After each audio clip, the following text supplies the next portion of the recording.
தினம் ஒரு ஜெபம் என்கிற ஜெப வேலைக்கு நேராக இயேசு கிறிஸ்துவின் நாமத்தினாலே உங்களை வாழ்த்தி வரவேற்கிறேன். இன்றைய நாளுக்குரிய வசனம் நீதிமொழிகளின் புஸ்தகம் அதிகாரம் 10 வசனம் 22. கர்த்தரின் ஆசீர்வாதமே ஐஸ்வர்யத்தை தரும், அதனோடு அவர் வேதனையை கூட்டார்.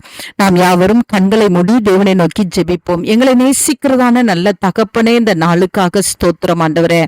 இந்த புதிய நாளை காணும்படி செய்த கிருபைக்காக நாங்கள் நன்றியோடு மை துதிக்கிறோம் சுவாமி, மை போற்றுகிறோம், மை வணங்குகிறோம், மை ஆராதிக்கிறோம் ஆண்டவரே.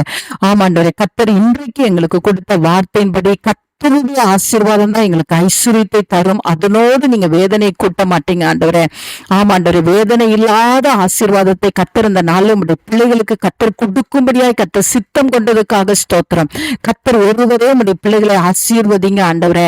கர்த்தர் ஒருவரே உடைய பிள்ளைகளை உயர்த்துங்க ஆண்டவரே. கர்த்தர் ஒருவரே ஆண்டவரே உடைய பிள்ளைகள் கையிட்டு செய்கிற எல்லா காரியத்திலும் ஆண்டவரே விருத்தியை கட்டளையிடும்படியாய் நாங்கள் ஜெபிக்கிறோம் சுவாமி. நீர் கொடுக்கும் பொழுது ஆண்டவரே அந்த இடத்துல வேதனை கிடையாது, அந்த இடத்துல தவிப்பு கிடையாது, அந்த இடத்துல ஏமாற்றம் இருக்காது ஆண்டவரே.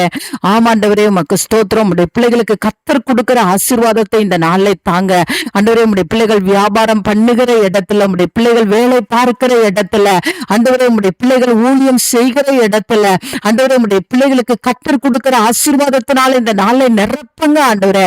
அந்த ஆசீர்வாதத்தை பெற்றுக்கொள்வதற்கு தகுதியாய் ஆபிரகாமை போல, ஈசாக்கை போல, யாக்கோபை போல ஆண்டவரே தேவனை பற்றி தேவனை சேவித்து ஆண்டவரே தேவனையே ஆண்டவரை நோக்கி பார்க்கிற கிருபையை கர்த்தர் அருளி செய்யுங்க ஆண்டவரே.